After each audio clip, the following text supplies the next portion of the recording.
Hey, welcome to the Huntsville Hustle Podcast, where we share stories of grit, growth, greatness right here in the Huntsville area. And today my guests are Amy and Mat Mauldin from the Market Mule. Maybe you've heard of it, maybe you have not, but it's a really cool, unique business that is truly focused on supporting local. That's why we really wanted to have them on. So guys, thanks for coming on the show. Hey, thank you for having us. Appreciate it. Absolutely. I nailed the last name. I was pretty excited about that. That's right. I know I was very nervous, so I don't want to mess up it. So I want you to tell me in your words, what is the Market Mule's mission? Yeah, so the Market Mule is an online marketplace that you can go shopping at Huntsville farmers markets online and go through shopping with various vendors and purchase various items from different categories like cheese or meat or eggs, all with one online checkout and one delivery to your doorstep. Our mission is to increase the accessibility of local food to the Huntsville community while allowing farmers and producers and makers to increase their reach, their sales, and their success. There you go. Because it's in other words of showing up at the farmer's market, you're expecting to get something and they've already sold out or something like that, or it's not there that week or something like that. So it's kind of, and then also, what if you can't make it to the market? A lot of people can't. So you're kind of cutting out the middleman. That's awesome right there. So what inspired you to guys create that? Was there like a specific moment or just something you're like, hey, someone needs to do this? It was all her idea. It was. I claim credit for it. Originally, Matt actually said no. So that was the end of it. Not because it wasn't a great idea or we didn't want to do it. It was just we had so much going on and so little time. But we ultimately said, you know what? This is a service that we wanted ourselves as vendors. We're farmers. We sell lamb and duck meat, eggs, produce, and we thought this would be a great opportunity for us as farmers, us as farmers market vendors. We should try and make this something that can work for the farmers and producers here in Huntsville. And I think so many cool businesses come out of an ideas. I wish someone would, insert the blank and then, well, no one has it. So I guess I got to do it. Might as well be me, right? Yeah. Why not you? Right? So, I mean, like you said, you've only got 1,000 other things going on. Why not you? Yep, exactly. So we took on this whole other task and, we're along for the ride. We're enjoying it. It's the fun part of starting a business is just kind of going with it and seeing where it takes us. Yeah. So I know some people, they may know a small business owner. They may be one themselves. What's something about your business that might surprise people they don't know? It's a good question. Well, something about our business. I think what makes our business so interesting and appealing, honestly, to both vendors and customers for the farmers market is that we are both. We're both farmers market vendors and farmers market customers. So we really understand the issue that can come with shopping at the farmers market, not being able to, having a car full of kids and not, they're all napping and you can't get out of the car, having limited mobility or just another thing going on that day. So we really are in a unique position where we can solve the problem for both sides of the equation, both the customer and the vendor. Yeah. So you really know the pain points on both sides on that. That's for sure. So I know you've probably had 1,000 of them. What's been kind of one of your biggest challenges you faced so far and how did you overcome it? Well, so we thought so one of the biggest challenges when we were started talking about our business model was just getting vendors on board. Because without like the vendors of the farmers market, whether it's a farmer, maker, or whatever, without them, we don't have anything to offer, right? But because we are vendors ourselves, it was a lot easier for us to leverage our existing relationships. And we try to model it so that we're not expensing the vendors hardly anything to participate. And honestly, we've had much better feedback from the vendors to this point than we could have hoped for. So far it's been going really well. I think that's a part of the problem with starting something new is no one knows how it works because no one's doing it. Right. So it's kind of hard for people to come on board. Like, why? What, are you trying to trick me? Like, what, is there something on the back end right here? So, compared to what? Right. Exactly. Yeah. What do you compare it to? We're really grateful for the vendors that are putting their trust in us, starting this new venture. They're putting their time and effort, putting their products onto the website and helping us spread the word through social media. I mean, we would not be able to do this exciting new venture if it wasn't for them. So we're very grateful for them and the relationships that we made already. There you go. Teamwork makes the dream work, right? So that's how you do it. Everyone's got to come in together. So it's kind of speaking on teamwork. So you guys are running this business and your lives, as a married couple. How do you divide up kind of the roles within the business? Yeah, this is something that we have spent the last decade working out the kinks to. And I think that we do really well. I think this is really the secret to our success is working well as a husband and wife duo. A few things that we do that are really important that help us get all of our things done, whether it's through the Market Mule, our farm, Apollo Acres, whether it's just our housework and our home life. One of those things is we assign responsibility to different enterprises. So for the farm, Matt is responsible for the sheep and the ducks, and I'm responsible for the seasonings in the garden. We work together as a team and help each other with all the projects, but the ultimate decision making, the ultimate responsibility and acceptance of the consequences of those decisions falls on one of us. And so we talk about issues, we figure it out. I give my input on the sheep and say, here's what I think would work best. But ultimately, Matt decides this is what we're doing. And I go in 100% and say, all right, let's do it. So it helps that we can both kind of get our views and our opinions out on everything, but there's just not enough time to deliberate on every little tiny decision, especially things like a farm where there's just 1,000 different things to make decisions on. And it's very important to be able to talk regularly and make sure that we have the same end goal for everything. And as long as we trust that each other has the same end goal in mind, then we know we're working to the same ends. Right. And so we have weekly, monthly, and annual meetings, which usually ends up on a day that we have time off together without kids, which we don't love spending our time being able to do, working on business stuff, but it's so important. Yeah. So we make sure we have our mission statement for all of our, both of our businesses, and we have our annual goals, our monthly and our weekly goals. And so we are on track. We know what we're doing. We're not wasting time doing a bunch of other things that are not going to be productive or useful. And that way we can really focus our energy and efforts where it belongs. You guys got it dialed in. That's awesome. 10 years in the work. You got that thing dialed in. We'll see. Trying. Yeah. And we'll see. I mean, if we think we're doing well now, I mean, who knows where we'll be in 5, 10, 15 years. I think we can only improve. Right. So this last episode we had my friends Heidi and Devin Donnell. They run a gym together, a fitness gym, and same deal. Like she does the financial side and he is the programming guy. They offer each other insight on both those, but they, like you said, the buck stops here on this, this section right here. Right. So I think that's a proven commodity you guys are doing right there. So I like how you've got it divided out because you're right. If everyone's trying to do everything, that's kind of chaos. So you've got to figure out that. Hey, yep, and we've been there. That sounds like someone from experience, starts, right? Yeah. So you guys are doing a great job through social media, helping grow your customer base. What are some other ways you've grown your customers? So really the nice thing about Market Mule is that it's a team effort. And so we have all these vendors. We've got over 20 vendors that are signed up through the market at Mid-City, which is where we're at right now. They already have local businesses. For some of them, this is their full-time job. They have a loyal customer base, friends and family, and social media, and all these things that we don't have to reinvent the wheel. We are asking the vendors that are participating, as well as the customers that are participating, to use their resources, spread the word, and let us, piggyback on their success, because that's really what this is. It's not our success as much as their success and their reach and their customer base.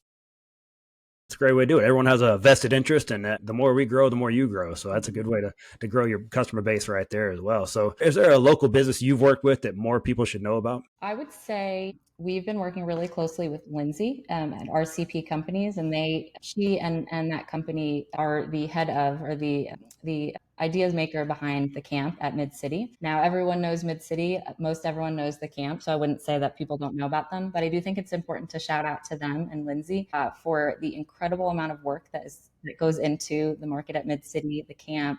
Without her and their work done and their encouragement with all these small businesses, none of us would be where we are today, including Market Mule for sure. Yeah, she does a lot of work behind the scenes, and she's been very supportive of us starting up.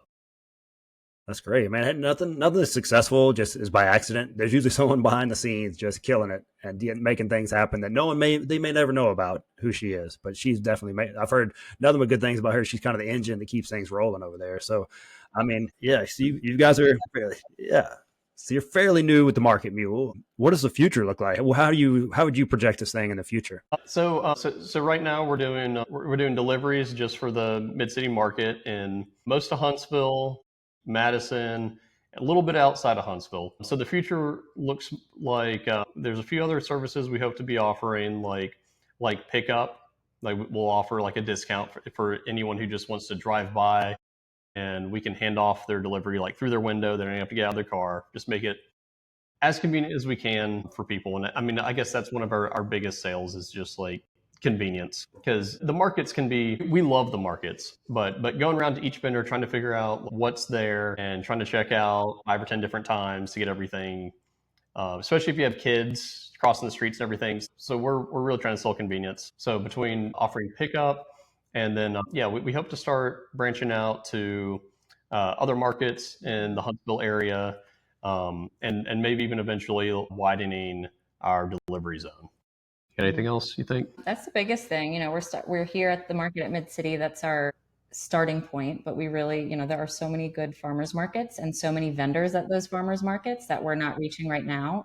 I would love to see, both of us would love to see so much success at Mid City that we are able to expand and that the need is there to go to the different markets around Huntsville. I believe there is, because I don't know about for me, I will pay for convenience. I'm at a point in my life right now that convenience is really important to me. And when my son was little, I definitely would have paid for it, because otherwise you get nothing done, right? You guys have, Everything is a you trade-off. know how it goes. Yeah. So people will definitely pay for convenience. And also, I think a lot of people want to support the local farmers and the farmers markets, but schedules or timing and things like that just don't work out. So that's where you guys are coming in. And I know it's been in the past that people have told me, I'd love to get out there, but I have, X, Y, Z going on, or I can't make it. So yeah, I can see this thing really growing. So if someone is a farmer and they want to get involved with the Market Mule, how would they do that? Yeah, there's a few ways. Social media, of course, we're on Instagram, Facebook, X, but our website is really a good way to get in touch with us, themarketmule.com. We've got a contact page that you can go to and just send us a note and let us know. We are streamlining the process, and I think it's quite easy. Just reach out, and it's just us two, so it's not like much can get lost in communication or with people who don't know what's going on. Just reach out to us. We're happy to answer any questions, troubleshoot, get you set up, and do what we can. Yeah, and if you want to stay up to date on all of our latest information offerings on our homepage, we also have a mailing list sign up.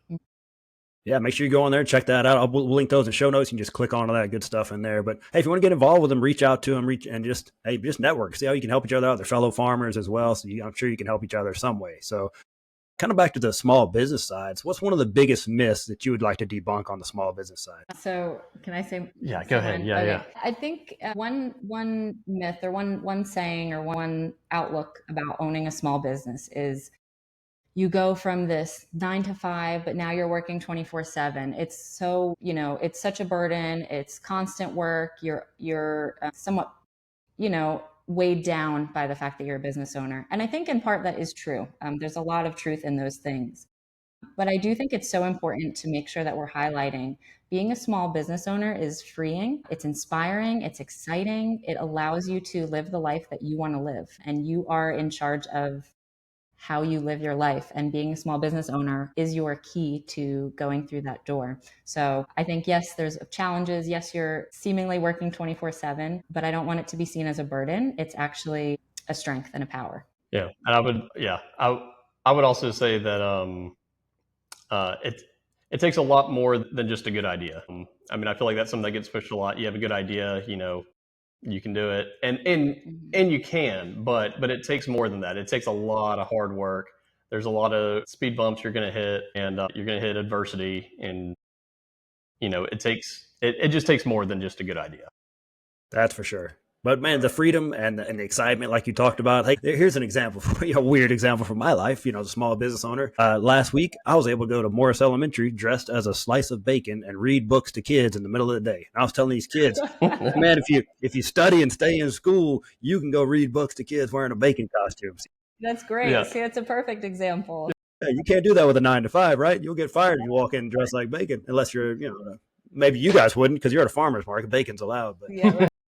Yeah, just stuff like that. You're right, though. It's exciting. It's great. It's, I'd rather work 100 hours for myself than 40 hours for someone else. It's very liberating. Yeah, that's for sure. So what's the best piece of advice you've ever been given? Do you want to go? I feel like you had a better one. Okay. So the best piece of advice, this is not unique to him, but this is where we receive this information. Joel Salatin is a very well-known regenerative farmer in Virginia. And his advice that we have read from him is just get started. Just get started on whatever it is that you want to do.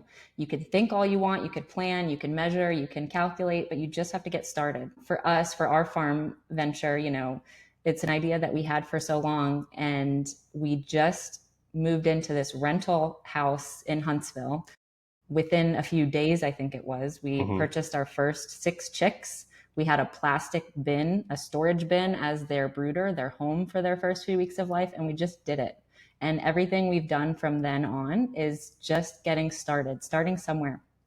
And that's the best way you can make progress from there. You can build off of it, or you can learn from that and say, that's not exactly the direction that we want to go in. And so there is nothing bad that can come from just getting started. That is such good advice. That's advice I give to him. I'm a fitness guy for my daytime job, right? So that's what people struggle with. I need to do CrossFit, or I need to go to the Planet Fitness or whatever. And just the best workout in the world is the one you'll actually do. Just get started. Exactly. I don't think that's a good advice across the board. So good on him for doing that.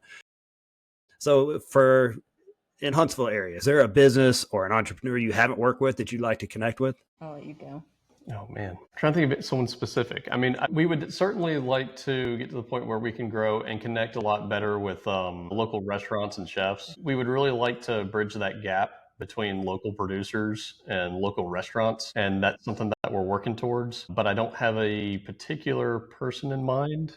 Yeah. Do you have anyone in mind? Not necessarily. I think kind of the exciting part of this is that we're along for the ride. And so we don't know exactly where this will lead us to and who this will lead us to. And we're learning and meeting a lot of people that we've been vendors at the same market for years now and still haven't even met. And so answer TBD, I think. There you go. Yeah, along the way, you'll figure out what path you need to be on. But if you're a local restaurant and you're looking to connect with some local produce and vegetables and things like that, maybe, hey, if they can't do it, I bet they can connect you with someone who can. So they've got those contacts in that area. So reach out to them, make a connection. Maybe there's some way you can network. Hey, this show is all about collaborating and figuring out how we can help each other out. And that's how we all grow and get better together. So reach out to them. So can you hit the website again and the social media? Yes. So our website is themarketmule.com. Our Instagram is the.marketmule. Our our X, we've got X that I'm not active on quite yet, but it's the Market Mule. And then Facebook, which is Market Mule. That's the page on Facebook. So the best way to get in touch with us is through our website, through our contact us or our email, or really any of our social media. We're quite accessible. Awesome. Well, I love the idea. I love a unique idea that no one's doing, that you wanted something to do it, so you had to do it yourself. This thing's going to grow. I'm already predicting it right here. I know things. Okay. I know things. So I appreciate you guys coming on and sharing your story and your vision and all these good things that are happening in your life. So thanks for coming on the show. Thank you. I have one last thing, actually, we did forget to mention for your viewers, for anyone who's listening, who wants to try our service out, there is a discount code for $5 off. All they have to do is just input Hustle 5, HUSTLE 5 at checkout, and they'll get $5 off. All capitals. Yep. Look at that. Fringe benefits for being a listener. Look at that, man. That's right. Hey, and I'm glad you spelled it out too, because I was like, why do you spell it?